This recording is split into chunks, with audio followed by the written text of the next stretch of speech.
إن الحمد لله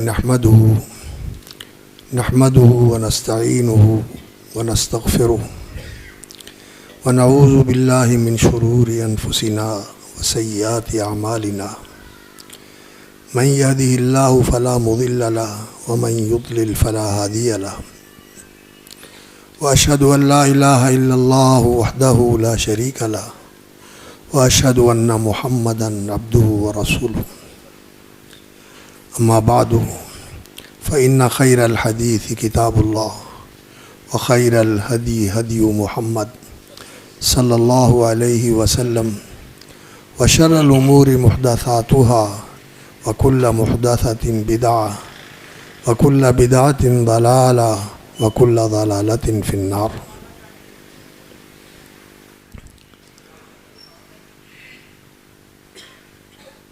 قال الله تبارك وتعالى ظهر الفساد في البر والبحر بما كسبت أيدي الناس ليذيقهم بعض الذي عملوا لعلهم يرجعون قل سيروا في الأرض فانظروا كيف كان عاقبة الذين من قبل كان أكثرهم مشركين فأقم وجهك للدين القيم من قبل أن يأتي يوم لا مرد له من الله يومئذ يصدعون من كفر فعليه ومن عمل صالحا فلأنفسهم يمهدون. فضیلت مآب سید توفیق الرحمن زیدی صاحب اور فضیلت مآب علماء کرام، عزت مآب برادران اسلام، سامعین و حاضرین اور ناظرین،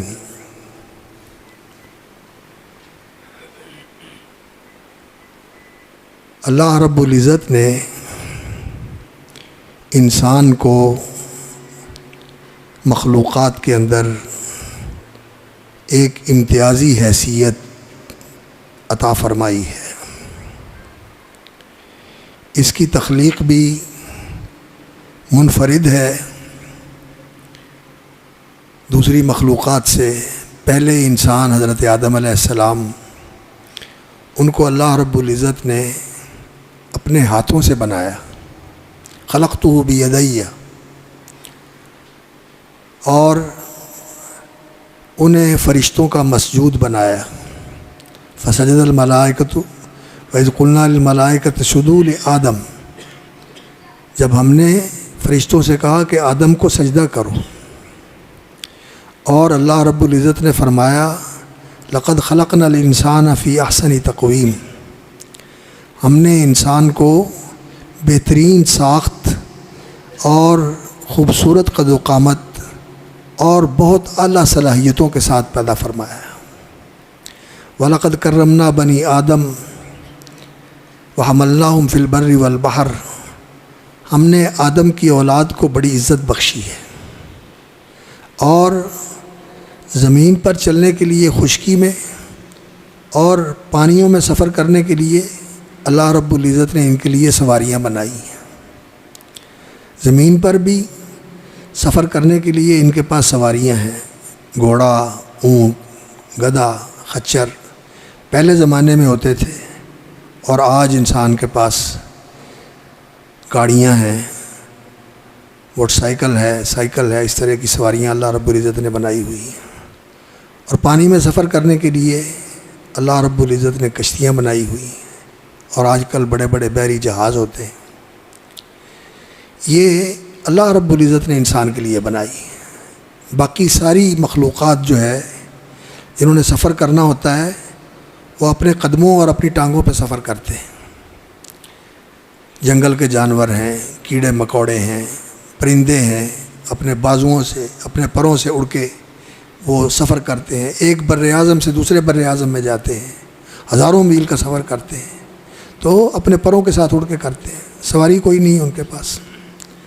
مچھلیاں ہیں، وہ بھی ایک بر اعظم کے سمندر سے وہ دوسرے بر اعظم کے سمندر میں جا کے انڈے دیتی ہیں. وہاں سے ان کے بچے سفر کر کے سمندروں کے اندر ہزاروں میل کا سفر کر کے دوسری طرف جاتی ہیں، ان کے پاس سواری کوئی نہیں ہے۔ یہ انسان کو اللہ رب العزت نے خصوصیات عطا فرمائی ہیں، اس پر اس کی نوازشات ہیں۔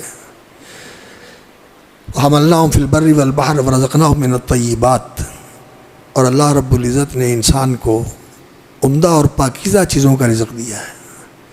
باقی ساری چیزیں جو ہیں وہ ایسی ہیں جو منہ سے کھاتی ہیں، انسان جو ہے وہ اپنے ہاتھ کے ساتھ چھان کے صاف ستھرا کر کے پکا کے مزیدار بنا کے کھاتا ہے۔ فضلناہم علی کثیر ممن خلقنا تفضیلا، اور ہم نے اسے اپنی بہت ساری مخلوقات پر فضیلت اور برتری عطا فرمائی ہے۔ یہ قرآن کی باتیں ہیں جو میں نے آپ کے سامنے ذکر کی۔ تو اس سے معلوم ہوتا ہے کہ انسان جو ہے یہ اللہ کی مخلوقات میں بڑی خصوصیت کا حامل ہے، اور اللہ رب العزت نے جو سب سے بڑی خصوصیت اس کے اندر رکھی ہوئی ہے وہ ہے وَنَفَخْتُ فِيهِ مِن رُوحِي، کہ اپنی طرف سے اپنے حکم سے پیدا کر کے اللہ رب العزت نے روح اس کے اندر پھونکی، اور اس روح کو اپنی ذات عالی کی طرف تشریف اور تکریم کی نسبت عطا فرمائی۔ جسم کے لیے فرمایا میں نے ہاتھ لگائے، خلقتہ بیدیہ، اور روح جو ہے اس کو اپنی ذات عالی کی طرف منسوب کیا۔ ہے تو اللہ کی مخلوق، روح اللہ کی مخلوق ہے، لیکن اللہ کے خصوصی حکم سے وجود میں آئی ہے، اور اس کے اندر اللہ نے بہت ساری ایسی خصوصیات رکھی ہیں جو دوسری مخلوقات کے اندر نہیں پائی جاتی۔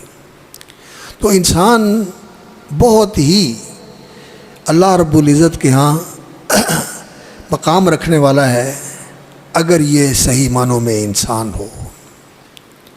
اگر صحیح معنوں میں انسان ہو تو اس کا اللہ رب العزت نے بڑا مقام بنایا ہے، اور اس کے رہنے کے لیے اللہ رب العزت نے جو گھر بنایا ہے وہ جنت ہے۔ وَقُلْنَا يَا آدَمُ اسْكُنْ أَنْتَ وَزَوْجُكَ الْجَنَّةَ، ہم نے کہا آدم کو، آدم آپ اور آپ کی اہلیہ جنت میں رہیں، لیکن جنت میں رہنے کے لیے جو شرط ہے وہ یہ ہے کہ میری فرما برداری کرنی ہے، میری نافرمانی نہیں کرنی۔ ساری جنت آپ کے لیے ہے، ایک چیز ہے اس کے قریب نہیں جانا، یہ درخت ہے اس کے قریب نہیں جانا، لا تقربا هذه الشجرہ۔ لیکن ساری جنت کھلی ہوئی ہے، جیسے مرضی رہیں، جو مرضی کریں۔ آدم علیہ السلام سے بھول ہو گئی، اور اس کی وجہ سے انہیں جنت سے نکلنا پڑا۔ شیطان نے دشمنی کی اور بڑا خیر خواہ بن کے قسمیں کھا کھا کے دھوکہ دیا اور انہیں بہکا دیا، پھسلا دیا، اور وہ اللہ کے اس حکم کو قائم نہ رکھ سکے، تو جنت سے نکلنا پڑا، دنیا میں آ گیا۔ اور دنیا میں اللہ رب العزت نے جو انسان کو بھیجا ہے، یہ رہنے کے لیے نہیں بھیجا، بلکہ یہاں انسان کچھ وقت کے لیے آیا ہے، اور یہ جو وقت ہے انسان کا، اس میں انسان کا امتحان ہے۔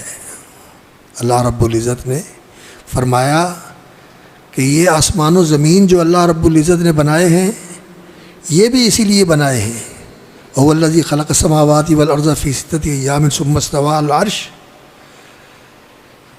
اللہ رب العزت نے سورہ ہود میں فرمایا خَلَقَ السَّمَاوَاتِ وَالْأَرْضَ فِي سِتَّةِ أَيَّامٍ ثُمَّ اسْتَوَىٰ عَلَى الْعَرْشِ لِيَبْلُوَكُمْ أَيُّكُمْ أَحْسَنُ عَمَلًا۔ آسمان و زمین بنائے اور وہ عرش کے اوپر مستوی ہوا۔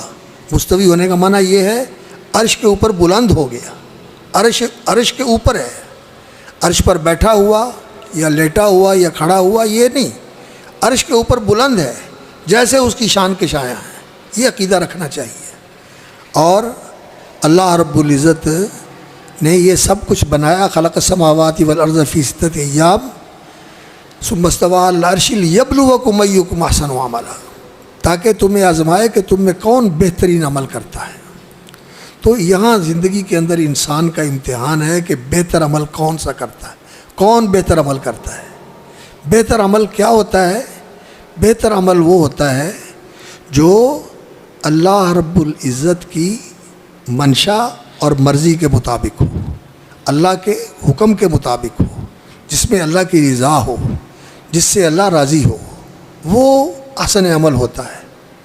اور یہ ساری کائنات جو ہے یہ بھی اللہ رب العزت کی فرما بردار ہے اور اللہ رب العزت کے احکام اور اوامر کی پابند ہے، لیکن ان کے لیے جو اللہ رب العزت کے احکام ہیں ان کو کہا جاتا ہے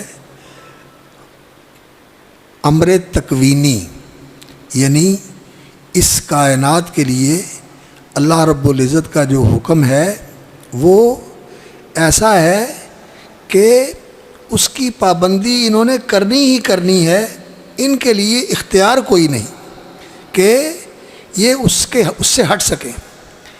اور انسان کے لیے بھی کوئی دائرہ ایسا ہے جس دائرے کے اندر انسان بھی مجبور ہے دنیا میں آنا، دنیا سے جانا، خاص قسم کی شکل، خاص قسم کا رنگ، خاص قسم کی قوتیں، ذہنی صلاحیتیں، یہ ساری اللہ رب العزت نے جیسی بنا دی، انسان کا اس میں کوئی اختیار نہیں۔ ماں باپ کا اختیار نہیں، انسان کا اپنا اختیار نہیں، اور کسی کا اختیار نہیں، یہ ایسا ہی رہے گا جیسا اللہ رب العزت نے بنا دیا۔ تو اس میں انسان بھی اسی طرح پابند ہے جس طرح دوسری کائنات پابند ہے، لیکن انسان کی زندگی میں ایک دائرہ ایسا ہے جس دائرے کے اندر انسان کو اللہ رب العزت نے اختیار دیا ہے کہ اللہ رب العزت نے امتحان کے لیے یہ اختیار دیا ہے، اور یہ اختیار اللہ رب العزت نے آسمان و زمین کے سامنے پیش کیا، لیکن انہوں نے کہا کہ ہم یہ اختیار نہیں لینا چاہتے، ہم اس اختیار کو سنبھال نہیں سکیں گے، ہو سکتا ہے ہم سے کوتاہی ہو جائے اور اس اختیار کو غلط استعمال کر لیں، اس لیے فَأَبَيْنَ أَن يَحْمِلْنَهَا وَأَشْفَقْنَ مِنْهَا، انہوں نے معذرت کر لی کہ ہم یہ اختیار نہیں لینا چاہتے، اور وہ خوف زدہ ہوئے کہ ہم سے یہ ذمہ داری نبھائی نہیں جائے گی۔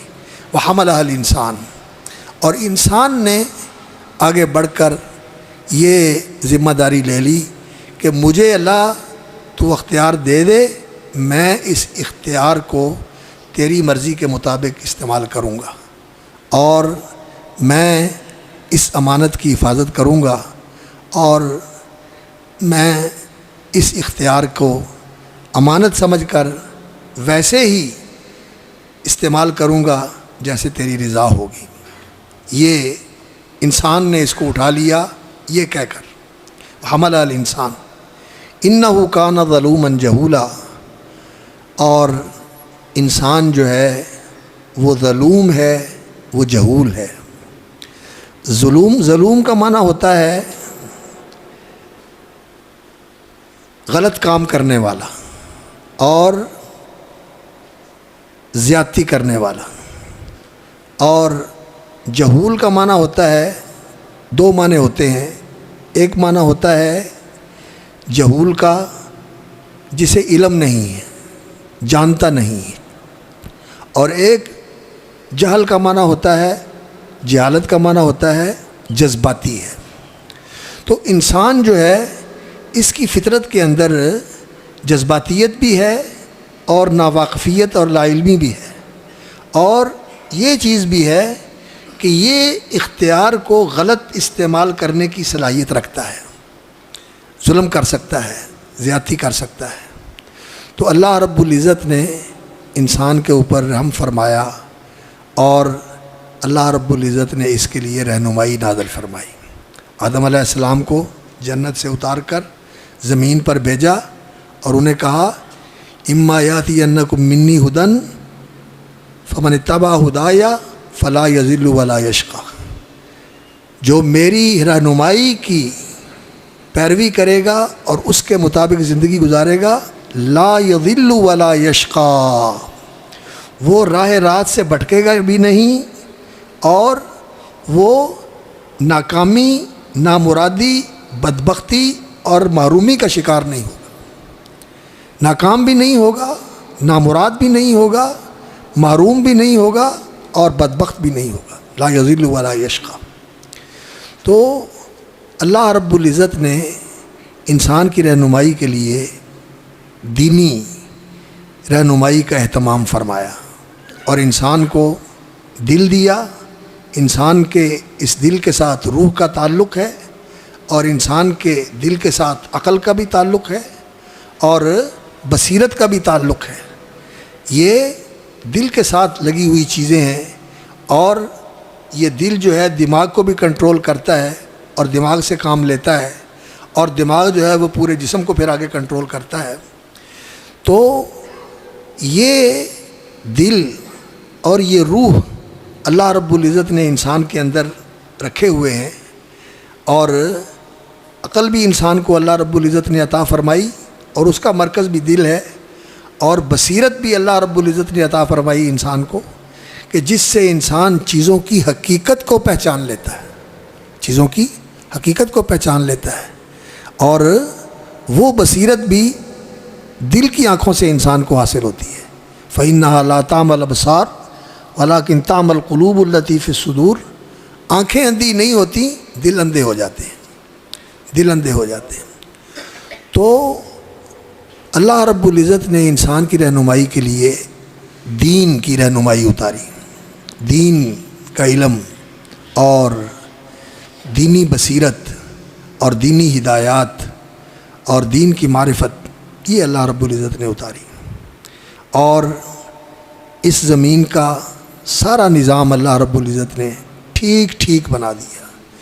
یہ موضوع بڑا تفصیل والا موضوع ہے کہ اس کائنات کو اللہ رب العزت نے جو بنایا ہے ہر چیز کو ٹھیک بنایا ہے.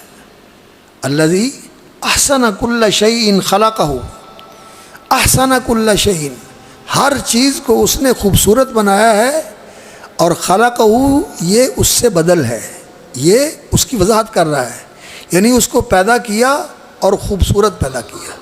اور اللہ کے ناموں میں سے محسن، خوبصورت کرنے والا، بھوسن رکھنے والا اور خوبصورت بنانے والا، یہ بھی اللہ کے ناموں میں سے، اسماء حسنہ میں سے اللہ رب العزت کا یہ نام ہے. تو اللہ رب العزت نے ہر چیز کو ٹھیک بنایا. اب ہم اپنے جسم کو دیکھ لیں، اس جسم کی ساخت کیسی ہے، آنکھیں کیسی بنائی، کان کیسے بنائے اور بیٹھنے کے لیے اللہ رب العزت نے ہمارے ساتھ سیٹ لگائی ہوئی ہے. اب اگر ہمیں ہڈیوں کے اوپر بیٹھنا پڑے تو ہڈیاں تڑک جائیں. اللہ رب العزت نے 60 اسفنج رکھا ہوا ہے، اللہ رب العزت نے اس کے ساتھ کشن رکھا ہوا ہے. جہاں جاتے ہیں کشن ہمارے ساتھ ہوتا ہے، کشن کے ساتھ بیٹھتے ہیں. اور اللہ رب العزت نے جہاں موٹا گوشت لگانے کی ضرورت تھی وہاں موٹا گوشت لگا دیا اور جہاں ایسا گوشت لگانے کی ضرورت تھی جو نرم ہو اور آسانی کے ساتھ انسان حرکت کر سکے، اگر ایسا ہی گوشت انگلیوں کے ساتھ لگا ہوا ہو تو انسان کیا کر سکے. ہر چیز کو اللہ رب العزت نے خوبصورت بنایا. وفی انفسکم، اپنے آپ پر غور کر لو، افلا تبصرون، تمہیں نظر نہیں آتا. اور پھر یہ کائنات، اللہ اکبر، زمین کا چاند سے اور سورج سے فاصلہ اور پھر ان کا یہ سلسلہ کہ یہ زمین آسمان اور زمین کے آسمان اور فضا کے اندر، آسمان کے نیچے اس فضا کے اندر معلق ہے. اور یہ ان اللہ یمسک السماوات والارض ان تزولا، اس نے آسمانوں کو بھی سنبھالا ہوا ہے، وہ گرتے نہیں ہیں، اور زمین کو بھی سنبھالا ہوا ہے کہ یہ نیچے نہیں جاتی، یہ نیچے نہیں جاتی. اور اللہ رب العزت نے ان کو سنبھال رکھا ہوا ہے. اور آسمانوں کو اللہ رب العزت نے بغیر ستون کے اٹھایا ہوا ہے. اور سورج کے ساتھ زمین کا فاصلہ اللہ رب العزت نے ایک خاص مقدار کے اوپر رکھا ہوا ہے. اور آج کل جو ماہرین ہیں وہ کہتے ہیں کہ اگر یہ فاصلہ اس سے زیادہ ہوتا تو یہاں زمین کے اوپر ٹھنڈ کی وجہ سے لوگوں نے زندہ نہیں رہ سکنا تھا، ٹھنڈ بہت زیادہ ہو جانی تھی. اور اگر کم ہوتا تو گرمی کی وجہ سے لوگوں نے ختم ہو جانا تھا. اللہ رب العزت نے خاص فاصلے کے اوپر رکھا ہوا ہے. تو اللہ رب العزت نے ہر چیز کو خوبصورت بنایا ہے. اور پوری کائنات کا نظام، یہ چاند، یہ ستارے، یہ کہکشائیں، یہ بادل، یہ ہوائیں، یہ سمندر، سب کے سب ٹھیک کام کر رہے ہیں جو اللہ رب العزت نے ان کو سپرد کیا. اور ان کا یہ کام جو ہے یہ کیا ہے، جس کام میں اللہ رب العزت نے جس چیز کو لگایا ہوا ہے یہ اللہ کی فرما برداری کر رہے ہیں. یہ کیا کر رہے ہیں؟ اللہ کی فرما برداری کر رہے ہیں. جیسا کہ اللہ رب العزت نے فرمایا وَلَهُ أَسْلَمَ مَنْ فِي السَّمَاوَاتِ وَالْأَرْضِ طَوْعًا وَكَرْهًا. اللہ کے لیے ہے فرما بردار. أَفَغَيْرَ دِينِ اللَّهِ يَبْغُونَ. فرمایا لوگ کیا اللہ کے سوا کسی اور کی فرما برداری کرنا چاہتے ہیں؟ أَفَغَيْرَ دِينِ اللَّهِ يَبْغُونَ. دین کا معنی ہوتا ہے فرما برداری. دانا کا معنی ہوتا ہے کسی کے لیے مطیع اور فرما بردار بن جانا اور اس کے لیے اپنی گردن کو جھکا دینا. یہ معنی ہوتا ہے دانا کا. دانت لہ الرقاب، گردنیں اس کے لیے جھک گئیں اور وہ مطیع اور اس کا فرما بردار بن گیا. افغیر دین اللہ یبغون. کیا اللہ کی فرما برداری کے علاوہ اور کوئی چیز وہ چاہتے ہیں؟ وَلَهُ أَسْلَمَ مَنْ فِي السَّمَاوَاتِ وَالْأَرْضِ. فرشتے، عرش، کرسی، آسمان، فرشتے، تمام مخلوقات، سورج، چاند، کہکشائیں، سمندر، پہاڑ، ہر چیز اللہ کی فرما بردار ہے. درخت اللہ کے فرما بردار ہیں، پہاڑ اللہ کے فرما بردار ہیں. اور اللہ رب العزت نے فرمایا لہو ما فی السماوات والارض کل لہ قانتون. سب اس کے مطیع ہیں، اس کے فرما بردار ہیں. تو ساری کائنات اللہ رب العزت کی فرما برداری کر رہی ہے. الم تر ان اللہ یسبح لہ من فی السماوات والارض. کیا آپ نے دیکھا نہیں، غور نہیں کیا کہ ان اللہ یسبح لہ من فی السماوات والارض، کہ آسمان و زمین کی ہر چیز اللہ کی تسبیح بول رہی ہے، سبحان اللہ و بحمدہ کہہ رہی ہے. یسبح لہ من فی السماوات والارض. جیسا دوسرے مقام پر فرمایا وَإِن مِّن شَيْءٍ إِلَّا يُسَبِّحُ بِحَمْدِهِ. کوئی چیز ایسی نہیں ہے ذرے سے لے کر آفتاب تک اور آفتاب سے لے کر ان ستاروں تک جو سورج سے بھی ہزاروں گنا لاکھوں گنا بڑے ہیں، اور یہ کہکشائیں ہیں اور یہ ساری کائنات وَإِن مِّن شَيْءٍ إِلَّا يُسَبِّحُ بِحَمْدِهِ اللہ کی حمد کے ساتھ اللہ کی تسبیح کر رہی ہے. کل قد علم صلاتہ. سورہ نور میں فرمایا ہر ایک کو پتہ ہے کہ میری نماز کیا ہے اور ہر ایک نماز پڑھ رہا ہے. پوری کائنات اللہ کی تسبیح اور حمد کے اندر مشغول ہے اور اللہ کی فرما برداری کے اندر مشغول ہے. اور یہ دو طبقے ایسے ہیں جن کو اللہ نے اختیار دیا ہے، ایک جنات کا اور ایک انسانوں کا. ان کو یہ اختیار دیا ہے اللہ نے محدود دائرے کے اندر.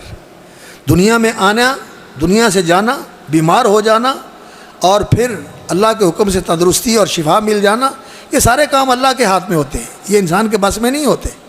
اور کسی کی جو شکل بنا دی، جس علاقے میں چاہا پیدا کر دیا، جس خاندان میں چاہا پیدا کر دیا، جیسے ماں باپ میں چاہا پیدا کر دیا، یہ سارے کام اللہ کی مرضی سے ہوتے ہیں، اس میں انسان کا کوئی دخل نہیں. لیکن فمن شاء فلیؤمن ومن شاء فلیکفر. اب آگے جب انسان بڑا ہوتا ہے تو پیدا ہوتا ہے تو اسلام کی فرما برداری کی فطرت پر پیدا ہوتا ہے. فطری طور پر اللہ رب العزت نے اس کو فرما بردار بنایا ہے، لیکن اس کا ماحول، اس کی تعلیم و تربیت اور جو انسان کے آس پاس کے حالات ہوتے ہیں، یہ پھر اس کو غلط رہنمائی دیتے ہیں اور یہ اس غلط رہنمائی کے اندر آ کر اللہ رب العزت کے صراط مستقیم سے ہٹ کر نافرمانی والا راستہ اختیار کر لیتا ہے. تو یہ اللہ رب العزت نے جو انسان کو اختیار دیا ہوا ہے، اگر یہ چاہے تو فرما بردار بن جائے اور چاہے تو اللہ کی نافرمانی کر دے. یہ اختیار انسان کے پاس ہے. اب ساری کائنات تو اللہ رب العزت کی فرما برداری کر رہی ہے، اور اس میں یہ جن اور یہ انسان، جنات ہمیں نظر نہیں آتے لیکن وہ اللہ کی مخلوق ہے. اللہ رب العزت نے انہیں پیدا کیا ہے. قرآن مجید میں بھی اللہ رب العزت نے ذکر فرمایا کہ جنوں کی ایک جماعت آئی، وَإِصْرَفْنَا إِلَيْكَ نَفَرًا مِّنَ الْجِنِّ يَسْتَمِعُونَ الْقُرْآنَ، کہ آپ کے پاس ہم نے جنوں کا ایک گروہ بھیجا جنہوں نے قرآن سنا، اور جب قرآن سنا تو وہ کہنے لگے ہم ایمان لے آئے، اور پھر انہوں نے اپنی قوم کو جا کر پیغام پہنچایا. اور پھر سورۃ الجن تو قرآن مجید میں ایک پوری سورت موجود ہے جس میں جنوں کے بارے میں اللہ رب العزت نے ان کی باتیں ذکر فرمائی ہیں کہ وہ کیا کرتے ہیں. اور انہوں نے یہ کہا وَأَنَّا مِنَّ الْمُسْلِمُونَ وَمِنَّ الْقَاسِطُونَ، ہم میں فرما بردار بھی ہیں اور ہم میں نافرمان بھی ہیں. تو جنات موجود ہیں اس کائنات کے اندر. یہ لوگ جو اس کا انکار کرتے ہیں وہ قرآنی حقیقت کا انکار کرتے ہیں جو قرآن مجید میں اللہ رب العزت نے بیان فرمائی ہے، اور وہ ایک واقعاتی چیز کا بھی انکار کرتے ہیں، اور جو ابلیس ہے جس کے پیچھے لگ کے یہ انکار کرتے ہیں وہ بھی اسی جن کی قسم میں سے ہے، اسی جنس سے ہے، یہی اس کی جنس ہے۔ کان من الجن فسق عن امر ربی، وہ جنوں میں سے تھا اور اس نے اپنے اللہ رب العزت کی نافرمانی کی، اللہ کا حکم ماننا نہیں۔ تو جن اور انسان یہ اللہ کی نافرمانی کرتے ہیں۔ جب اللہ کی نافرمانی کرتے ہیں تو پھر کائنات کے نظام کے اندر ٹکراؤ پیدا ہو جاتا ہے۔ کیسے؟ پوری کائنات اللہ کی فرما برداری کر رہی ہے، پوری کائنات اللہ کی فرما برداری کر رہی ہے، اللہ کی فرما برداری کر رہی ہے، ساری کائنات اس کے حکم کے مطابق چل رہی ہے، اور جن اور انسان یہ اللہ کی نافرمانی کرتے ہیں، اللہ کی بغاوت کرتے ہیں، اللہ رب العزت کے احکام کو اور اس کی حدود کو توڑتے ہیں، پامال کرتے ہیں، اور اللہ رب العزت کی شریعت سے انحراف کرتے ہیں، اور وہ راستہ بندگی کا راستہ صراط مستقیم اور اللہ کی فرما برداری کا راستہ، اس کی وفاداری کا راستہ، اس کی شکر گزاری کا راستہ، یہ راستہ چھوڑ کر اس کی بغاوت کا راستہ اختیار کرتے ہیں، اس کی نافرمانی کا راستہ اختیار کرتے ہیں، اس کی ناشکری کا راستہ اختیار کرتے ہیں، اور ظلم کا راستہ اختیار کرتے ہیں۔ اللہ رب العزت پر کوئی ظلم نہیں کر سکتا، اللہ کا کوئی کیا بگاڑ لے گا؟ ہمارا ظلم، ہمارا کیا بگاڑ سکتے ہیں؟ یہ نافرمانی کر کے وَلَٰكِن كَانُوا أَنفُسَهُمْ يَظْلِمُونَ، اپنے آپ پر ظلم کرتے ہیں کہ اللہ رب العزت نے یہ جسم تو دیا تھا عبادت کے لیے، اور انسان اس جسم سے اللہ کی عبادت کرنے کی بجائے اللہ کی بغاوت کرے۔ یہ آزاد یہ تھے اللہ رب العزت نے اللہ کی فرما برداری کے لیے، نعمتیں اس نے دی تھی اس کی شکر گزاری کے لیے اور وفاداری کے لیے۔ نعمتیں پا کے انسان اللہ کو بھول جائے اور ان کو اللہ کی نافرمانی میں استعمال کرے اور اس جسم کو اللہ کی بغاوت میں استعمال کرے، یہ ظلم ہے انسان کا۔ اور پھر جب یہ ظلم کرتا ہے اپنی جان پر بھی، تو اس ظلم کا نتیجہ یہ نکلتا ہے کہ یہ انوائرمنٹ جو ہے، یہ ماحول جو ہے، اس کے اوپر بھی اس کے برے اثرات ظاہر ہوتے ہیں۔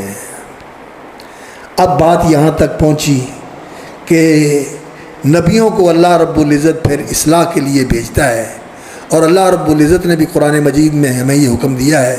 سورۃ الاعراف کے اندر اللہ رب العزت نے زمین و آسمان کی تخلیق کا ذکر فرمایا، اور اس کے بعد پھر آخر میں یہ فرمایا وَلَا تُفْسِدُوا فِي الْأَرْضِ بَعْدَ إِصْلَاحِهَا، زمین میں فساد نہ مچاؤ، جبکہ اللہ رب العزت نے ہر چیز کو ٹھیک ٹھیک بنایا ہوا ہے۔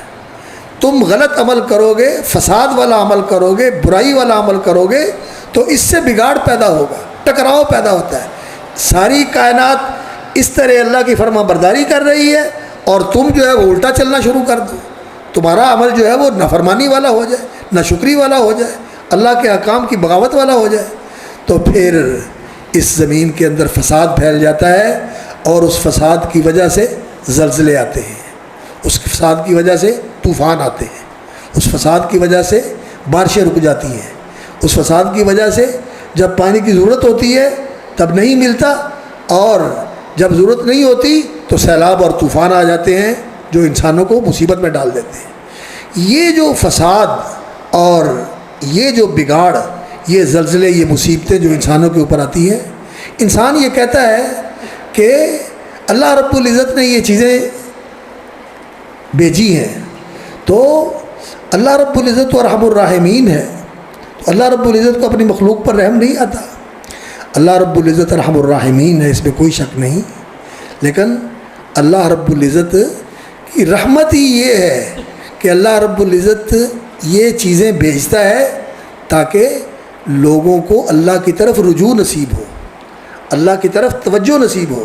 ظہر الفساد فی البر والبحر بما کسبت ایدی الناس، فرمایا ظہر الفساد، بگاڑ پھیل گیا، ظہر الفساد فی البر والبحر، فی البر والبحر اس کا ایک معنی ہے خشکی اور سمندر میں، اور دوسرا معنی اس کا یہ ہے فی البر والبحر، صحراؤں میں، جنگلوں میں، والبحر اور آبادیوں میں۔ آبادیوں میں یعنی انسانوں کے گناہوں کی وجہ سے ہر جگہ نحوست پھیلی ہوئی ہے، ہر جگہ فساد پھیلا ہوا ہے، اور یہ فساد جو ہے کس وجہ سے ہے؟ بما کسبت ایدی الناس، لوگوں کے کرتوتوں کی وجہ سے، لوگوں کے عملوں کی وجہ سے، لوگوں کے کردار کی وجہ سے۔ عقیدہ غلط ہے، رویہ غلط ہے، سلوک غلط ہے، برتاؤ غلط ہے، اعمال غلط ہیں، اس وجہ سے یہ فساد پیدا ہوتا ہے۔ اور یہ کیوں آتا ہے فساد؟ لیذیقہم بعض الذی عملوا، تاکہ اللہ تعالیٰ لوگوں کے عمل کا کچھ مزہ ان کو چکھائے کہ جو کچھ کر رہے ہو اس کا یہ نتیجہ ہے۔ ما اصاب من مصیبت فی الارض ولا ما اصابکم من مصیبت فبما کسبت ایدیکم، سورۃ الشورى میں فرمایا ما اصابکم من مصیبت، جو مصیبت بھی تم پر آتی ہے زندگی کے اندر، اجتماعی یا انفرادی، ما اصابکم من مصیبت فبما کسبت ایدیکم، یہ تمہارے اپنے ہاتھوں کی کمائی ہوتی ہے، یہ تمہاری اپنی کمائی کی وجہ سے ہوتی ہے۔ وَيَعْفُو عَنْ كَثِيرٍ، اور بہت ساری چیزیں تو اللہ تعالیٰ معاف کر دیتا ہے، اللہ ان پر گرفتی نہیں کرتا۔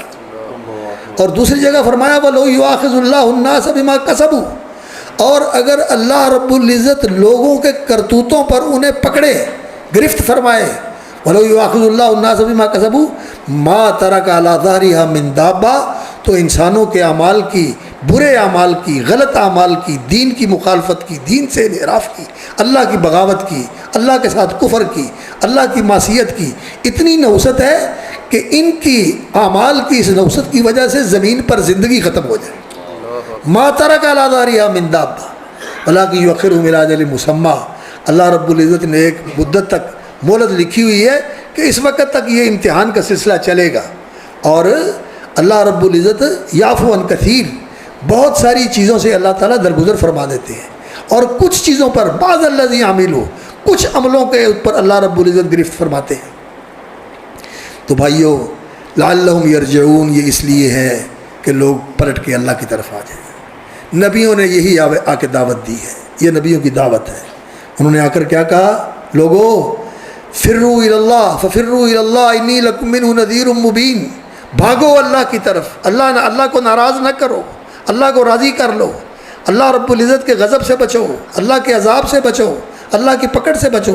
انی لکم منہ نذیر مبین، اور میں اللہ کی طرف سے تمہارے پاس خبردار کرنے والا اور تمہیں آگاہ کرنے والا بن کے آیا ہوں، تمہیں ہوش دلانے کے لیے اور تمہیں آگاہ کرنے کے لیے، ڈر سنانے کے لیے بن کے آیا ہوں۔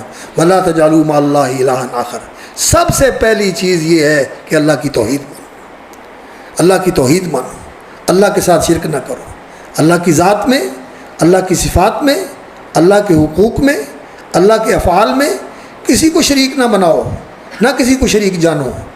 اللہ اکبر، لا تجعلوا مع اللہ الہا آخر انی لکم منہ نذیر مبین۔ میں رسول صلی اللہ علیہ وسلم کہہ رہے ہیں، قرآن مجید میں اللہ رب العزت نے بیان فرمایا انی لکم منہ نذیر مبین، میں اللہ کی طرف سے کھلا ڈرانے والا تمہارے پاس بن کے آیا ہوں۔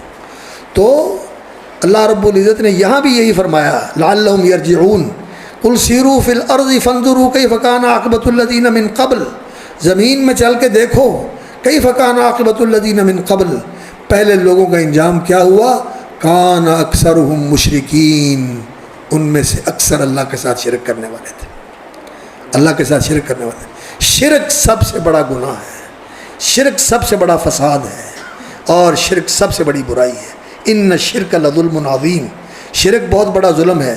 اللہ رب العزت پر ظلم کو اس طرح نہیں کرتا کہ اللہ رب العزت کو کوئی نقصان پہنچائے۔ اللہ رب العزت نے فرمایا بندو لم تبلغوا نفعی فتنفعونی ولم تبلغوا ضری فتضرونی، تمہاری یہ حیثیت نہیں ہے کہ تم میرا کچھ بگاڑ سکو یا میرا کچھ سنوار سکو۔ جو کوئی ظلم زیادتی کرتا ہے وہ اپنے آپ پر کرتا ہے، میرا کوئی نہیں بگاڑ سکتا، نہ میرے آسمان کو کچھ کیا کر سکتا ہے، نہ میری زمین کو کچھ کر سکتا ہے، میری کائنات کو کچھ کر سکتا ہے۔ یہ سارا نظام ایسے ہی چلے گا۔ جو کرتے ہیں انکم لم تبلغوا نفعی فتنفعونی لم تبلغوا ضری فتضرونی، اللہ اکبر۔ تو انسان جو ہے یہ ظلم زیادتی کرتا ہے تو اپنے ساتھ کرتا ہے۔ ان الشرک لظلم عظیم، تو شرک کو ظلم عظیم کس لیے کہا گیا؟ اس لیے کہ یہ اللہ کا حق ہے، اللہ کی توحید مانی جائے اور اس کی عبادت کی جائے اور اس کی فرمان برداری کے اندر زندگی بسر کی جائے، یہ اللہ کا بندوں پر حق ہے۔ اور بندہ جب یہ اللہ کا حق مارتا ہے تو حق مارنا بھی ظلم ہوتا ہے، کسی کا حق مار لینا، حق تلفی کرنا، یہ بھی ظلم ہوتا ہے۔ یہ ظلم زمین کے اندر سب سے زیادہ کیا جاتا ہے، اور آج دنیا کی 8 ارب آبادی ہے، اور 8 ارب آبادی کے اندر 2 ارب مسلمان ہیں، اور دیکھیں دنیا کفر کے ساتھ بھری ہوئی ہے، شرک کے ساتھ بھری ہوئی ہے، گناہوں کے ساتھ بھری ہوئی ہے، ظلم اور زیادتیوں کے ساتھ بھری ہوئی ہے۔ تو پھر اس معاشرے کے اوپر مصیبتیں آتی ہیں، ظاہر ہے یہ اس کا نتیجہ ہے۔ اور اصلاح کا راستہ کیا ہے؟ اصلاح کا راستہ یہ ہے کہ لیذیقہم بعض الذی عملوا لعلہم یرجعون، اور قل سیروا فی الارض فانظروا کیف کان عاقبۃ الذین من قبل کان اکثر مشرکین فاقم وجہک للدین القیم۔ راستہ یہ ہے کہ اپنے آپ کو دین کے لیے سیدھا کر لو، دین کی طرف پلٹ کے آ جاؤ، اللہ کی عبادت کی طرف پلٹ کے آ جاؤ، اللہ کی توحید کی طرف پلٹ کے آ جاؤ، اللہ کے سچے اور خالص دین کی طرف پلٹ کے آ جاؤ جو اللہ نے اتارا ہے، بناوٹی دین نہیں، وہ دین نہیں جو لوگوں کا خانہ ساز ہے، جس میں لوگوں نے بعض چیزیں چھوڑی ہوئی ہیں۔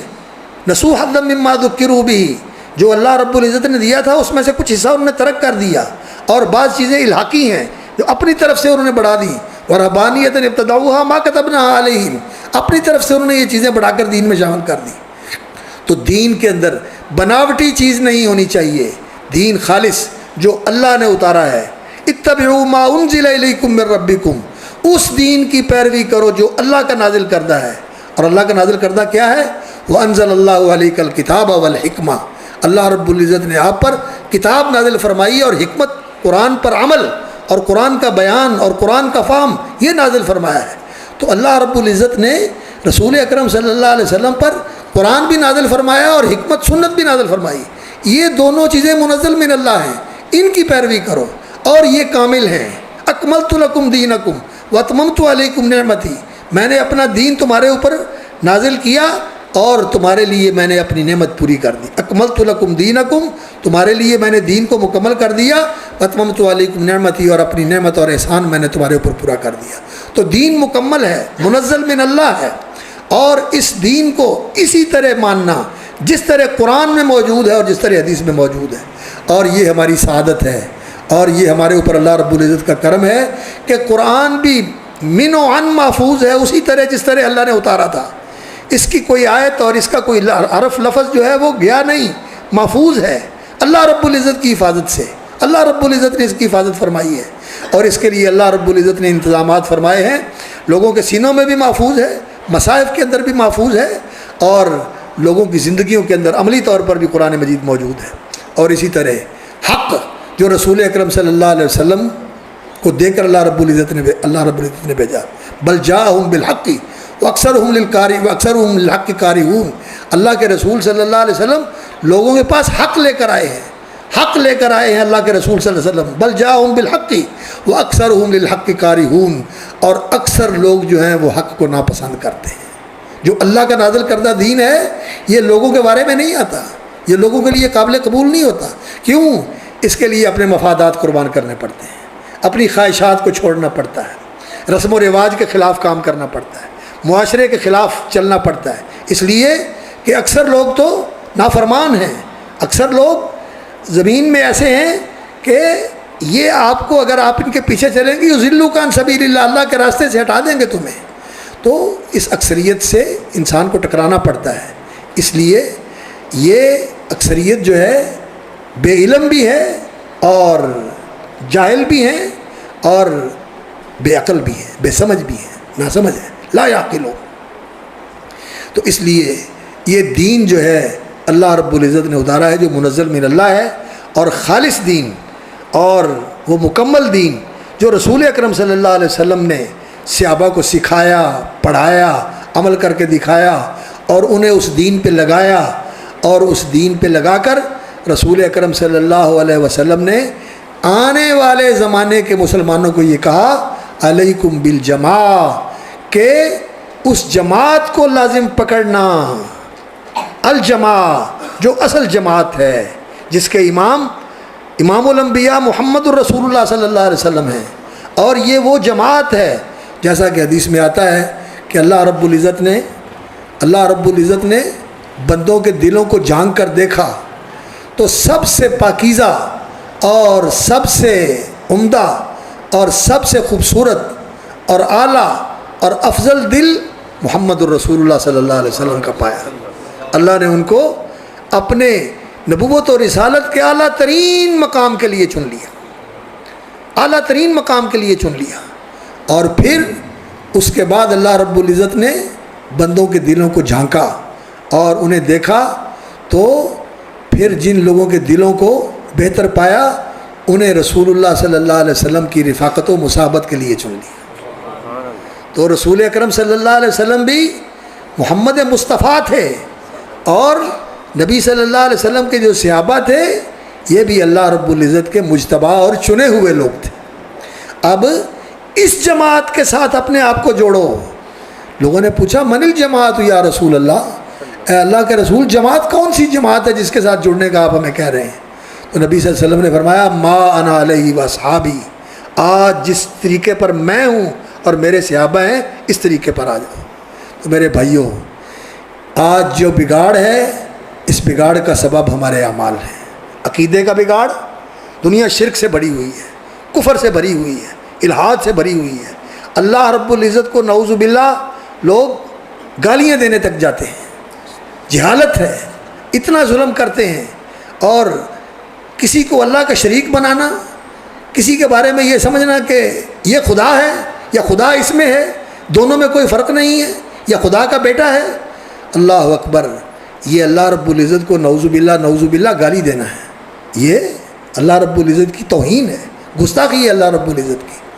اور زمین و آسمان پھٹنا چاہتے ہیں، لیکن اللہ رب العزت نے روکا ہوا ہے کہ وہ ان گستاخیوں کے اوپر پھٹتے نہیں ہیں۔ یہ زمین پھٹتی نہیں ہے، آسمان گرتا نہیں ہے، یہ تو اللہ رب العزت نے ان کو روکا ہوا ہے، وگرنہ یہ اتنے بڑے گناہ ہیں۔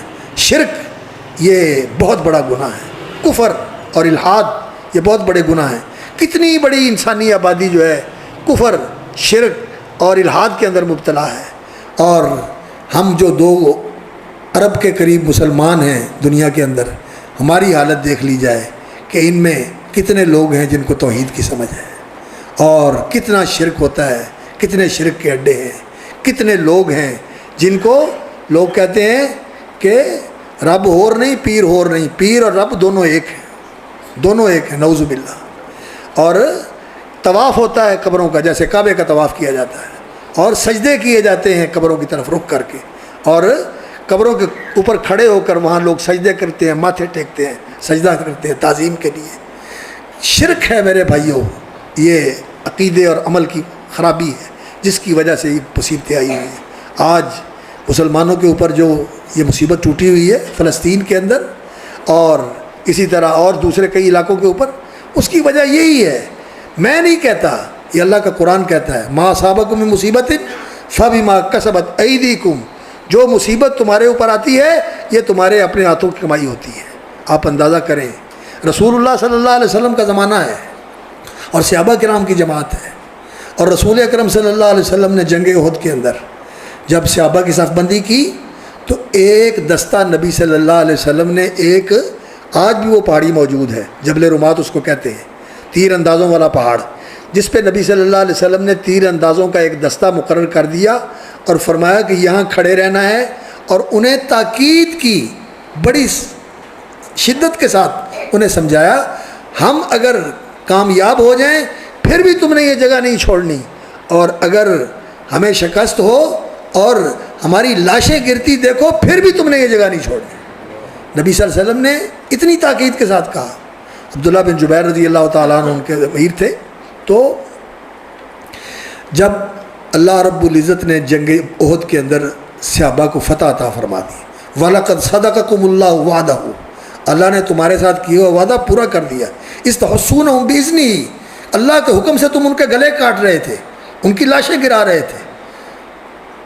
وَلَقَدْ صَدَقَكُمُ اللَّهُ وَعْدَهُ اِسْتَحُسُّونَهُمْ بِإِذْنِهِ، تو حَتَّى إِذَا فَشِلْتُمْ، جس جگہ اللہ کے رسول کھڑا کر کے گئے تھے تم وہاں سے ہٹ گئے، اکثر لوگ جو تھے وہاں سے ہٹ گئے، وہاں کھڑے نہیں رہ سکے جس جگہ اللہ کے رسول نے کھڑا کیا تھا۔ وَتَنَازَعْتُمْ فِي الْأَمْرِ، اور آپس میں جھگڑا ہو گیا، اکثریت کہنے لگی اب تو فتح ہوگی، جنگ جیت لی، اب تو مال غنیمت اکٹھا کرنے کا وقت ہے، دشمن کا تعاقب کر کے ان سے مال غنیمت چھیننا چاہیے۔ وہ کہتے ہیں اللہ کے رسول ہمیں کھڑا کر کے گئے ہیں یہاں، اللہ کے رسول نے کہا تھا یہاں سے ہٹنا نہیں ہے، لیکن لوگوں نے بات نہیں مانی، امیر کی نافرمانی کی اور چلے گئے جنگ کے میدان کی طرف دشمن کا تعاقب کرنے کے لیے۔ اور خالد بن ولید نے اس موقع کو بھانپ لیا اور دیکھ لیا، انہوں نے جنگی چال چلی، انہوں نے پیچھے سے آ کر حملہ کر دیا، اور یہ لوگ جو جبل رمات پر کھڑے تھے، یہ تھوڑے تھے، ان کو روک نہیں سکے۔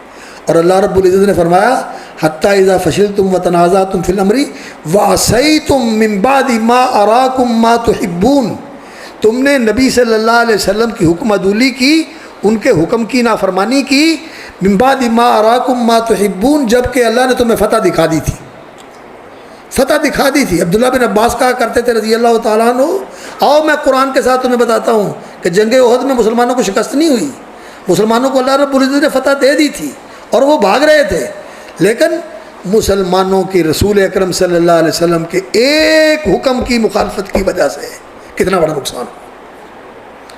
نقصان ہوا۔ اور اللہ اکبر، وما اصابکم یوم اللہ رب العزت نے اولما اصابتکم مصیبت قد اصبتم مثلیہا، فرمایا جب تم پہ وہ مصیبت آئی جنگ بدر میں جس سے دگنی مصیبت تم ان کو پہنچا چکے تھے، 70 ان کے قیدی کر لیے تھے اور 70 ان کے جہنم رسید کر دیے تھے جنگ بدر کے اندر۔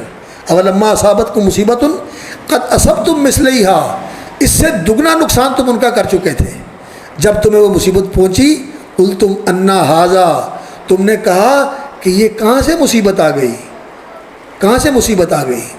اللہ نے فرمایا قل ھو من عند انفسکم، یہ تمہاری وجہ سے آئی، تمہاری نافرمانی کی وجہ سے۔ آج میرے بھائیوں، ہم اپنے اعمال پر غور نہیں کرتے، اپنا محاسبہ نہیں کرتے، اپنے عقیدے کا جائزہ نہیں لیتے۔ ہم لوگ یہ سمجھتے ہیں کہ ہم قبریں نہیں پوجتے، اور الحمدللہ ہم الحاد سے بھی بچے ہوئے ہیں، اللہ تعالیٰ نے ایمان کی دولت نصیب فرمائی ہوئی ہے، اللہ تعالیٰ حقیقی ایمان نصیب فرمائے، سچا ایمان اور خالص اور کامل ایمان نصیب فرمائے، اور اللہ رب العزت توحید کی دولت پر استقامت بخشے، اللہ رب العزت خالص توحید نصیب فرمائے۔ لیکن ہمارا حال یہ ہے کہ خواہش پرستی، اپنی خواہشات، اپنے مفادات اور رسم و رواج، ان چیزوں کے پیچھے لگ کے کتنے ہیں اللہ رب العزت کے حکم جن کی ہم نافرمانیاں کرتے ہیں۔ حرام کاروبار، ناجائز کاروبار، سود خواری، تجارت کے اندر بددیانتی، خیانت، دھوکہ کرنا، فریب دینا، جھوٹ بولنا اور غلط چیز بیچنا، یہ ہماری تجارت ہے۔ اور اسی طرح ظلم زیادتیاں کرنا ایک دوسرے کے اوپر، ناحق ایک دوسرے کا مال کھانا، یہ ظلم زیادتیاں ہم کرتے ہیں تجارتی معاملات کے اندر اور دینی معاملات کے اندر۔ اللہ اکبر، بے روح اور بے جان عبادتیں ہیں، بس آتے ہیں اور بے دلی کے ساتھ نماز پڑھ کے چلے جاتے ہیں، حالانکہ نماز تو وہ ہوتی ہے کہ ان توجہ وجہک للہ وتفرغ قلبک للہ، انسان نماز پڑھے، چہرہ جو ہے یہ بھی اللہ کی طرف متوجہ ہو اور دل بھی اللہ کے لیے فارغ ہو، اللہ کا دھیان ہو، اللہ کی طرف توجہ ہو، انسان کی توجہ پوری اللہ کی طرف ہو، ایسے نماز پڑھنی چاہیے، اور سنت کے مطابق نماز پڑھنی چاہیے، دل لگا کر نماز پڑھنی چاہیے۔ ہم نماز پڑھتے ہیں، اللہ اکبر، حدیث میں آتا ہے کئی نماز پڑھنے والے نماز پڑھ کے جاتے ہیں اور ان کی نماز کا ان کو صرف 10واں حصہ ملتا ہے، 1/10 ملتا ہے ان کو نماز کا، دھیان ہی نہیں ہوتا، پتہ ہی نہیں ہوتا، اور نمازوں کے اوپر محنت نہیں ہے۔ نماز کا ترجمہ سمجھیں، نماز کی توجہ حاصل کریں، نماز کے اندر حضور قلب کے ساتھ نماز پڑھیں، خشوع کے ساتھ نماز پڑھیں، اطمینان کے ساتھ نماز پڑھیں، سنت کے مطابق نماز پڑھیں، اور نماز میں دل لگا کے نماز پڑھیں۔ نماز تو یہ ہے جس سے انسان کو راحت اور سکون ملتا ہے۔ تو نمازیں، اور سب سے بڑی بات یہ ہے کہ جو خواہشات ہیں، جو نافرمانی کے راستے پہ لگا ہوا ہے، جس کو جھوٹ بولنے کی عادت ہے اس کا جھوٹ نہیں چھوٹتا، اور جس کو غلط کام کرنے کی عادت ہے، کسی نافرمانی کے اندر مبتلا ہے، وہ اس کی نہیں چھوٹتی، انہی کے اوپر لگا رہتا ہے۔ خواہشات کی پیروی کرنا، یہ خواہشات کی عبادت بن جاتی ہے، یہ توحید میں خلل ہے، یہ توحید کے اندر نقص ہے۔ اسی طرح دکھاوا لوگوں کے لیے کہ مجھے یہ مل جائے، لوگوں کے اندر مجھے یہ حاصل ہو جائے، میرے ناموری مل جائے، شہرت مل جائے، نیک نامی مل جائے، اور لوگوں کے اندر محبوبیت مل جائے، مقبولیت مل جائے، اس کے لیے کام کر لیں۔ میرے بھائیوں، عبادت کا کام، دین کے سارے کام صرف اللہ کے لیے ہونے چاہیے، اللہ کی رضا کے لیے ہونے چاہیے، اور نبی صلی اللہ علیہ وسلم کی سنت کے مطابق ہونے چاہیے، اور انسان کو اپنی خواہشات کو اللہ کی شریعت کے تابع کر دینا چاہیے۔ ایک حدیث ہے، امام نووی رحمۃ اللہ علیہ نے ذکر کیا، اور شیخ البانی بھی کہتے ہیں کہ یہ معتبر ہے، اور حدیث قرآن سے اس کی تائید ہوتی ہے۔ لا یؤمن احدکم حتی یکون ہواہ تبعا لما جئت بہ، اس وقت تک کوئی بندہ مومن نہیں بن سکتا جب تک اس کی خواہشات اللہ کے دین و شریعت کے تابع نہ ہو جائے۔ تمہاری چاہت وہ ہو جو دین کی چاہت ہے، اور اگر اپنی چاہتیں اور اپنی خواہشیں آج اللہ کے دین کے تابع کر کے جو غلط خواہشات ہیں، غلط کھانے کی، حرام کھانے کی، غلط کاری کی، بدکاری کی جو خواہشات ہیں، ان کو لگام دے لو اور ان سے اپنے آپ کو روک کے اللہ کی فرما برداری کے اندر رہو، اور اللہ کی حدود کا پاس کرو، اور اللہ کے احکام کو ملحوظ رکھو اور انہیں قائم کرو، ان کی پاسداری کرو، تو پھر جنت کے اندر اللہ رب العزت نے تمہارے لیے یہ رکھا ہوا ہے کہ وہاں جو تمہارا جی چاہے گا اللہ تعالیٰ تمہیں دے دے گا۔ لکم فیہا ما تشتہی انفسکم، تیری چاہتیں اللہ ساری وہاں پوری کر دے گا، ساری تیری چاہتیں پوری ہو جائیں گی۔ یہاں نافرمانی کر کے انسان کچھ خواہشات تو پوری کر لیتا ہے، لیکن بہت ساری دل کی دل میں رہ جاتی ہیں۔ مرزا غالب نے کہا تھا نا، بہت نکلے میرے ارماں لیکن پھر بھی کم نکلے، ہزاروں خواہشیں ایسی کہ ہر خواہش پہ دم نکلے۔ وہ دل کی دل میں رہ جاتی ہیں، لیکن وہاں اللہ رب العزت ساری خواہشیں پوری کر دے گا۔ ما تشتہی انفسکم، جو چاہو گے وہاں ملے گا، وَلَكُمْ فِيهَا مَا تَدَّعُونَ، اور جو تمہارے منہ سے نکلے گا فوراً پورا ہو جائے گا۔ بلکہ اللہ رب العزت نے تو فرمایا کہ صرف تشتہی انفسکم، دل میں چاہت پیدا ہو جائے گی اور وہ پورا ہو جائے گا۔ چاہت پیدا ہونے سے پورا ہو جائے گا کہ یہ ہونا چاہیے، وہ ہو جائے گا۔ اللہ رب العزت ایسی جنت دینے والے ہیں۔ تو یہ زندگی مومن کے لیے فرما برداری کی زندگی ہے، امتحان کی زندگی ہے کہ ایکم احسن عملا، کون بہترین عمل کرتا ہے۔ بہترین عمل کون سا ہوتا ہے؟ تو خالص اللہ کی رضا کے لیے کیا جائے اور نبی صلی اللہ علیہ وسلم کی سنت کے مطابق کیا جائے۔ اور دین کے اندر بدعت اور شرک، یہ دو ایسی گندگیاں ہیں کہ شرک تو سارے دین کو بگاڑ دیتا ہے اور دین کو برباد کر دیتا ہے، اور بدعت جو ہے یہ دین کا اجر و ثواب ضائع کر دیتی ہے۔ دین کا، اس سے دین نکلتا ہے۔ جہاں بدعت آتی ہے وہاں سنت جاتی ہے، جہاں بدعت آئے گی وہاں سنت جائے گی۔ آپ دیکھیں گے بدعتیوں کو کہ انہوں نے جو طریقے اختیار کیے ہوئے ہیں ان کے ہاں سنت نہیں ہے، سنت سے محروم ہے۔ اس لیے بدعت سے بچو، سنت کا التزام کرو۔ نبی صلی اللہ علیہ وسلم نے فرمایا علیکم بسنتی، میرے طریقے اور میری سنت کو لازم پکڑو، اور میرے خلفائے راشدین کے طریقے کو۔ اور خلفائے راشدین کا طریقہ کو نبی صلی اللہ علیہ وسلم کی سنت کے خلاف تھا، ان کا طریقہ بھی یہی تھا کہ وہ نبی صلی اللہ علیہ وسلم کی سنت ہی کو تلاش کرتے تھے، نبی صلی اللہ علیہ وسلم کے طریقے کو تلاش کرتے تھے کہ آپ کا طریقہ کیا ہے۔ اگر جو مل جاتا آپ کا طریقہ، اسی کو اپنا لیتے۔ جو حکم مل جاتا کہ آپ صلی اللہ علیہ وسلم نے یہ کہا ہے، تو صحابہ کرام کا یہی طریقہ تھا کہ وہ نبی صلی اللہ علیہ وسلم کے طریقے کے متلاشی رہتے تھے، اور جو مل جاتا تھا اس کو تلاش کر کے اسی کے اوپر عمل کرتے تھے۔ تو یہ نبی صلی اللہ علیہ وسلم نے فرمایا ہے، بدعت سے بچنا ہے، شرک سے بچنا ہے، اور بد عملی سے بچنا ہے۔ اور جو بڑی سخت بیماری ہے آج کے دور کی، وہ ہے غفلت۔ پرواہ کوئی نہیں، میں کیا ہوں، کیا کر رہا ہوں، کدھر جا رہا ہوں، کیسی زندگی ہے، کل میں نے مرنا ہے، سارا میرے سر پہ ہے، میں کیا جواب دوں گا اللہ رب العزت کو جا کے، اپنی عمر کے بارے میں، اپنی جوانی کے بارے میں، مال کہاں سے کمایا، کہاں خرچ کیا، جن مسائل کا پتہ تھا ان پر عمل کیا کیا، یہ ساری چیزیں اللہ رب العزت نے پوچھ لی۔ غافل ہے، پرواہ کوئی نہیں۔ اللہ اکبر، یہ غفلت یہ بہت بڑی بیماری ہے، اور آج اس غفلت نے ڈیرے ڈالے ہوئے ہیں۔ اور وَلَا تَكُن مِّنَ الْغَافِلِينَ، اللہ رب العزت نے فرمایا ہے غافلوں میں سے نہ ہونا، غافلوں میں سے نہ ہونا۔ غفلت جو ہے یہ دین سے دور کر دیتی ہے انسان کو۔ اور تیسری ایک جو بہت بڑی بیماری ہے، وہ بڑی سنگین بیماری ہے، وہ ہے دل کا سخت ہونا، سنگ دلی۔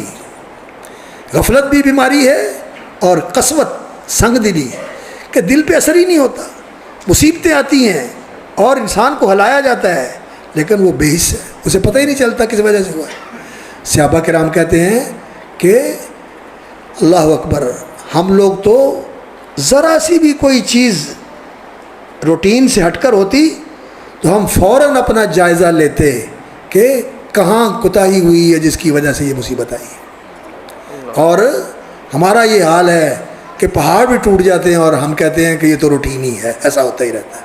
زلزلے بھی آتے ہی رہتے ہیں, زمین کی پلیٹیں بدلتی ہیں اس لیے زلزلے آتے ہیں, بارشیں زیادہ ہو جاتی ہیں مونسون کے اندر اس لیے سیلاب آ جاتے ہیں, اور اس طرح مطمئن ہو کے ہم رہ جاتے ہیں کہ اس کی وجہ سے ایسے ہو گیا, اس کی وجہ سے ہو گیا.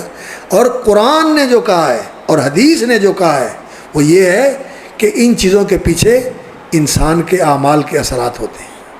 رسول اکرم صلی اللہ علیہ وسلم نے فرمایا جب بے حیائی اور بدکاری اور بدعملی لوگوں کے اندر پھیلتی ہے تو ایسی بیماریاں اور وبائیں آتی ہیں جو پہلوں نے دیکھی سنی نہیں ہوتی, یہ ابن ماجہ کی حدیث ہے. شیخ البانی رحمۃ اللہ علیہ نے صحیح فرمایا اس کو کہ یہ صحیح حدیث ہے. تو بدکاری کی وجہ سے ایسی وبائیں اور ایسی بیماریاں آتی ہیں جو پہلوں نے سنی نہیں ہوتی. اور فرمایا جب لوگ زکوٰۃ روک لیتے ہیں تو زکوٰۃ کے روکنے کی وجہ سے اللہ رب العزت بارش روک لیتا ہے. جب لوگ منعوا زکوٰۃ اموالہم حبسوا القطر من السماء, آسمان سے بارش روک لیتا ہے اللہ تعالیٰ. لولا البہائم لم یمطروا, اگر اس زمین پر یہ بے زبان جانور اور یہ پرند اور چرند نہ ہوں تو اللہ تعالیٰ بارش بالکل روک لے, لوگ پیاسے مر جائیں اور زمین کا پانی بھی نیچے ہو جائے اور دریا بھی خشک ہو جائے. سارا کچھ اللہ رب العزت وَإِنَّا فَأَسْكَنَّاهُ فِي الْأَرْضِ وَإِنَّا عَلَىٰ ذَهَابٍ بِهِ لَقَادِرُونَ وَأَنزَلْنَا مِنَ السَّمَاءِ مَاءً بِقَدَرٍ, ہم نے پانی اندازے کے مطابق اتارا ہوا ہے آسمان سے. فَأَسْكَنَّاهُ فِي الْأَرْضِ, اور اسے زمین میں رکھا ہوا ہے. وَإِنَّا عَلَىٰ ذَهَابٍ بِهِ لَقَادِرُونَ, اور ہم اس کو لے جانے پہ قادر ہیں کہ پانی کا تمہارے پاس ذخیرہ ہی نہ رہے. کیا کرے گا پانی کے بغیر انسان زندگی گزار سکتا ہے؟ تو بارش کا رک جانا تو اس وجہ سے ہوتا ہے کہ انسان مالوں کی زکوٰۃ نہیں دیتا. اور لم ينقصوا المکیال والمیزان, جب لوگ ماپ میں اور تول میں اور ماپ میں کمی کرتے ہیں, الا اخذوا بالسنین وشدت المعونہ وجور السلطان, جب لوگوں کا یہ حال ہوتا ہے کہ ماپ تول میں کمی کرتے ہیں, معیار میں کمی کرتے ہیں. اب ہمارا یہ حال ہے کہ خالص دودھ نہیں ملتا, خالص شہد نہیں ملتا, خالص گھی نہیں ملتا اور پورا تول نہیں ملتا. جو لکھا ہوتا ہے چیز اس کے مطابق نہیں ہوتی. جو دعویٰ کرتے ہیں یہ خالص ہے اس میں ملاوٹ ہوتی ہے, غش ہوتا ہے, ملاوٹ ہوتی ہے, کھوٹ ہوتا ہے, کمی ہوتی ہے, معیار وہ نہیں ہوتا. تو فرمایا جو معیار ماپ تول میں کمی کرتے ہیں اخذوا بالسنین, قحط سالیوں میں مبتلا ہو جاتے ہیں. بشدت المعونہ, مہنگائی آ جاتی ہے, پوری نہیں پڑتی. اس طرح کی مہنگائی ہوتی ہے کہ سارے گھر والے کمانے والے ہیں لیکن پھر بھی یہ پورا نہیں ہوتا, وہ پورا نہیں ہوتا, یہ پورا نہیں ہوتا, وہ پورا نہیں ہوتا. اور سب سے بڑھ کر وجور السلطان, حکمران ظالم ہو جاتے ہیں, حکمران بے رحم ہو جاتے ہیں, کسی کو ترس نہیں آتا اور ٹیکس پہ ٹیکس بڑھائے جاتے ہیں اور مصیبت ڈالے جاتے ہیں, کسی کو رحم نہیں آتا. وجہ کیا ہے؟ یہ ہماری وجہ ہے. وہ ایک دفعہ کارٹون دیکھا اخبار میں کہ ایک گوالا جو ہے وہ پانی جو ہے دودھ کے کین میں پانی جو ہے نا وہ بھر کے ڈال رہا ہے اور کہہ رہا ہے کہ حکمران بڑے پیڑے ہیں. جو خود برا کر رہا ہے اس کی سمجھ نہیں ہے, اس کو نہیں دیکھتا, کہتا ہے حکمران بہت برے ہیں. یہ حکمرانوں کا برا ہونا کس وجہ سے ہے؟ اس وجہ سے ہے کہ ہمارے اعمال برے ہیں. اور رسول اکرم صلی اللہ علیہ وسلم نے مزید فرمایا اللہ اکبر وَلَمْ يَنْقُضُوا عَهْدَ اللَّهِ وَعْدَ رَسُولِهِ وَلَمْ يَنْقُضُوا عَهْدَ اللَّهِ وَعْدَ رَسُولِهِ إِلَّا سَلَّطَ اللَّهُ عَلَيْهِمْ عَدُوًّا مِّنْ غَيْرِهِمْ حَتَّى يَأْخُذُوا مَا فِي أَيْدِيهِمْ. جب اللہ اور اس کے رسول کے ساتھ کیا ہوا عہد توڑتے ہیں, ہم جب لا الہ الا اللہ محمد رسول اللہ اشہد ان لا الہ الا اللہ وحدہ لا شریک لہ اشہد ان محمدًا عبدہ ورسولہ پڑھتے ہیں, اللہ کے ساتھ عہد کرتے ہیں کہ اللہ تیری بندگی کریں گے, تیری عبادت کریں گے. جب آمنت باللہ کہتے ہیں تو پھر اس کا معنی ہوتا ہے کہ یا اللہ ساری زندگی تیری بندگی میں گزرے گی. اور اشہد ان محمد رسول اللہ کہتے ہیں تو ہم عہد کرتے ہیں کہ اللہ کے رسول صلی اللہ علیہ وسلم کی نبوت اور رسالت کی تصدیق کریں گے, دل سے مانیں گے, زبان سے اقرار کریں گے اور عمل سے اس دل کی بات کا اور اس زبان کے اقرار کی تصدیق اور تائید کریں گے. یہ عہد کرتے ہیں ہم.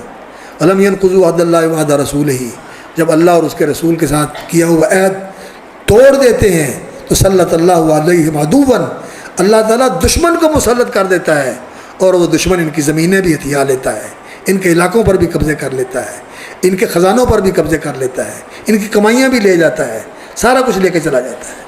آج ہم نے اللہ اور اس کے رسول کے ساتھ بدعہدی نہیں کی۔ کتنے ملک ہیں ہمارے؟ 57 کے قریب ملک ہیں ہمارے آزاد۔ کہاں پورا دین نافذ ہے؟ کہاں اللہ کے دین کی حکومت ہے؟ کہاں شریعت کا نظام نافذ ہے؟ بدعہدی کی ہوئی ہے، اس وجہ سے یہ مصیبتیں آتی ہیں۔ اور ما لم تحکم ائمتہم بکتاب اللہ ویتخیروا مما انزل اللہ، اور جب ان کے حکمران اللہ کی کتاب، اللہ کی شریعت، اللہ کے قانون کے ضابطے کے مطابق عدالتوں کے اندر اور اپنے محکموں کے اندر فیصلے نہیں کرتے اور اس کے مطابق نظام نہیں چلاتے، اور یتخیروا مما انزل اللہ، دو معنی اس کے کرتے ہیں کہ یا تو اللہ کی شریعت کا جو موقع ہو اس وہاں سے لے کر اس کے مطابق فیصلہ کیا جائے، اور بعض نے اس کا یہ معنی کیا ہے، وہ کہتے ہیں کہ اس میں سے انتخاب کرتے ہیں، جو مرضی کا ہوا وہ لے لیا اور جو مرضی کا نہ ہوا وہ چھوڑ دیا، جیسے یہودیوں کا طریقہ تھا۔ افتؤمنون ببعض الکتاب وتکفرون ببعض، کہ کتاب کے ایک حصے پر ایمان لاتے ہو اور ایک حصے کا انکار کرتے ہو، جو تمہارے موافق ہے اس کو لے لیتے ہو، اور جہاں مفاد پہ زد پڑتی ہے، جہاں خواہش کو چھوڑنا پڑتا ہے، جہاں کسی چیز کی قربانی دینے کا موقع آتا ہے تو اس کو چھوڑ دیتے ہو، وہاں تیار نہیں ہوتے، کہتے ہیں جی ہم تو دنیا دار لوگ ہیں۔ تو اللہ جعل اللہ باسہم بینہم، تو اللہ تعالیٰ انہیں آپس میں ٹکرا دیتا ہے۔ یہ جو اختلاف، یہ جو انتشار، یہ تفرق اور آپس کے جھگڑے اور لڑائیاں، یہ اس کا نتیجہ ہے۔ تو قرآن اور حدیث نے یہ بتایا ہے کہ یہ فساد جو ہے یہ عقیدے اور عمل اور اخلاق اور رویوں کے بگاڑ کی وجہ سے۔ تو اگر ہم چاہتے ہیں کہ ہمارے حالات درست ہو جائیں، ہمارے احوال ٹھیک ہو جائیں، ہمارے حالات بہتر ہو جائیں، تو پھر طریقہ کیا ہے؟ دین کی طرف آنا۔ لعلہم یرجعون، پلٹ کے آؤ، فاقم وجہک للدین القیم، دین کے لیے اپنے آپ کو سیدھا کر لو۔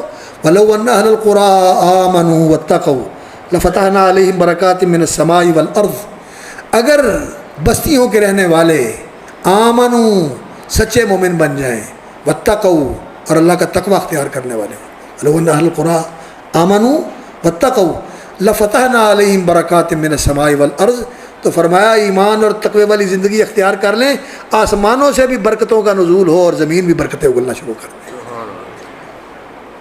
دوسری جگہ فرمایا وَلَوْ أَنَّ أَهْلَ الْكِتَابِ آمَنُوا وَاتَّقَوْا لَكَفَّرْنَا عَنْهُمْ سَيِّئَاتِهِمْ، اگر شریعت کے حامل جو ہیں یہ ایمان اور تقوی اختیار کر لیں، ہم ان کے گناہ معاف کر دیں اور ان کو جنت میں داخل کر دیں۔ اور دوسری جگہ فرمایا لَأَكَلُوا مِنْ فَوْقِهِمْ وَمِنْ تَحْتِ أَرْجُلِهِمْ، اوپر سے بھی ان کو رزق ملے اور زمین کے نیچے سے بھی ان کو رزق ملے۔ تو اللہ رب العزت دین کے ساتھ سب کچھ وابستہ کیا ہوا ہے۔ اللہ رب العزت نے دین کی طرف اگر آ جائیں، سچا دین عقیدے کے اندر، عمل کے اندر، اخلاق کے اندر، آداب کے اندر، گھر کی زندگی میں، سیاست کی زندگی میں، تجارت کی زندگی میں، جہاں کہیں بھی انسان ہے، با اختیار ہے یا بے اختیار ہے، یعنی آفیسر ہے یا ماتحت ہے، جہاں بھی ہے اسے کام کرنا چاہیے، اچھا کام کرنا چاہیے، اصلاح والا کام کرنا چاہیے، فساد والا کام نہیں کرنا چاہیے، احسان والا کام کرنا چاہیے، برا کام نہیں کرنا چاہیے۔ تو انسان جب اللہ رب العزت کی طرف اس طرح پلٹ کے آتا ہے تو اللہ رب العزت انسان کے دونوں جہان سنوار دیتا ہے۔ ایک تو خرابی یہ ہے جو انسان کے کردار کی وجہ سے ہے، اور دوسری بات بس مختصر کر کے 5 منٹ میں بات ختم کرتا ہوں میں، وہ یہ ہے کہ انسان نے ایک جو اصل زندگی ہے اس کو بلایا ہوا ہے، اور اسی زندگی کو سب کچھ سمجھا ہوا ہے۔ یہ دنیا کی زندگی، اسی کے لیے سوچنا، پلاننگ اس کے لیے، تعلیم اس کے لیے، سیکھنا اس کے لیے، بھاگنا اس کے لیے، ساری کوشش اسی دنیا کے لیے، اور آخرت کے لیے کچھ بھی نہیں۔ اللہ کی رحمت پہ بھروسہ ہے، اللہ بڑا مہربان ہے، نبی صلی اللہ علیہ وسلم کی سفارش ہوگی۔ بھائی ٹھیک ہے، اللہ رب العزت نے تو دنیا میں ہمیں بھیجا تھا حسن عمل کے لیے، اور جنت جو ملنے والی ہے وہ اللہ رب العزت ان کو دے گا، وَمَن يَعْمَلْ مِنَ الصَّالِحَاتِ وَهُوَ مُؤْمِنٌ فَلَا كُفْرَانَ لِسَعْيِهِ وَإِنَّا لَهُ كَاتِبُونَ، جو نیک عمل کرے ایمان کے ساتھ، اس کی کوشش کی قدر کی جائے گی، اور وہ انا لہو فلاق فران لسائی و انا لہو کاتبون، جو اس نے کوشش کی ہے اس کی بے قدری نہیں ہوگی اور ہم نے لکھا ہوا ہے۔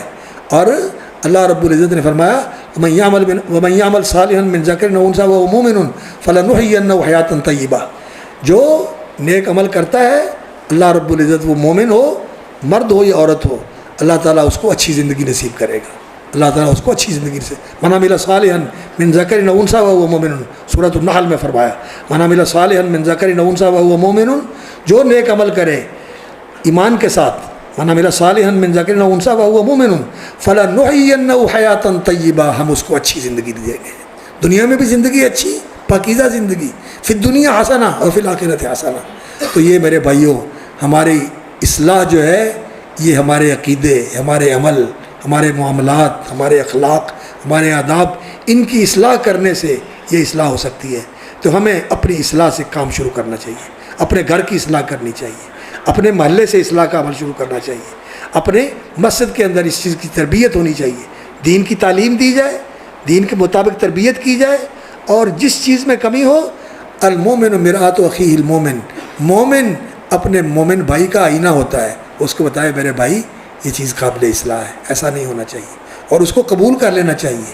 جیسا شیشہ ہمیں بتاتا ہے کہ یہاں کوئی چیز لگی ہوئی ہے تو ہم شیشہ تو نہیں توڑتے، اپنی اصلاح کر لیتے ہیں۔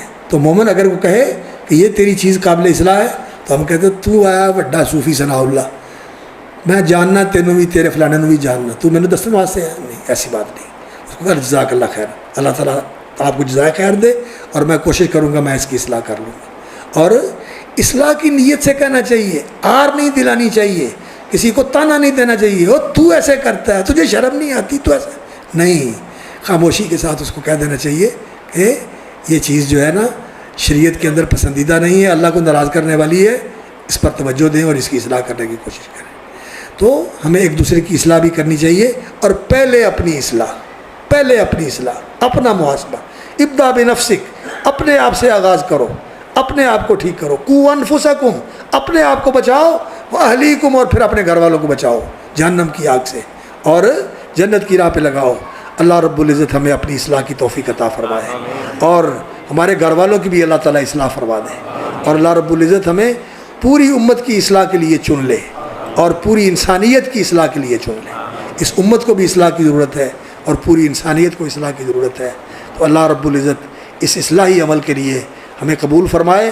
اور محترم شاہ صاحب ماشاءاللہ تبلیغی اور اصلاحی سلسلہ انہوں نے دعوتی اور یہ پانا پروگرام رکھا ہوا ہے، تو اللہ تعالیٰ اس میں برکت فرمائے، اور ہماری اصلاح جو ہے اللہ رب العزت مکمل فرمائے، اور ہمارے دلوں کی بھی اصلاح فرما دے، ہماری سوچوں کی بھی اصلاح فرما دے، ہماری فکر کی بھی اصلاح فرما دے، فکر آخرت کی، سوچ ہر وقت شریعت کی پابندی کی، اور مقصود اللہ کی رضا اور اللہ کے قریب ہونا، اور ہر وقت انسان کو اس بات کی فکر مندی رہنی چاہیے کہ موت میرا پیچھا کر رہی ہے، کس وقت آ جائے گی میں نہیں جانتا، اس لیے فرما برداری کی حالت میں رہنا چاہیے، غفلت اور نافرمانی چھوڑ دینی چاہیے۔ لا تموتن الا وانتم مسلمون۔